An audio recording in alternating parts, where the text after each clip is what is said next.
Hi అండి, అందరికీ good morning, happy Friday. అందరూ టీలు కాఫీలు తాగారా, టిఫిన్ చేశారా?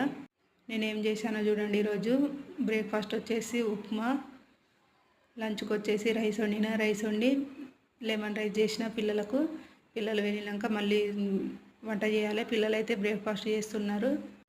ఈరోజు కొంచెం తొందర లేచిన కాబట్టి తల స్నానం చేసిన. మార్నింగే కిచెన్లోకి రాకముందుకే తల స్నానం చేసి అయితే వంట కూడా ఈరోజు ఈజీగా అయిపోయేదనే తొందరగా చేసిన అన్నట్టు. నాదొక చిన్న మాట అండి. ఒక ఆడపిల్లకు పెళ్లి చేసి అత్తగారింటికి పంపించేటప్పుడు అత్తమామలు మంచిగా చూసుకో, ఆడబిడ్డలను మంచిగా చూసుకో, భర్తను మంచిగా చూసుకో అని చెప్తారు.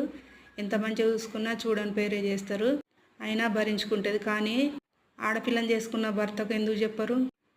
నీ అత్తమామలు మంచిగా చూసుకో, బామ్మర్దిని మంచిగా చూసుకో, వదినలు ఉంటారు, మరదలు ఉంటారు, అందరినీ మంచిగా చూసుకోవాలి, అందరినీ సమానంగా చూడాలని ఎందుకు చెప్పరు? అది వాళ్ళ హక్కు.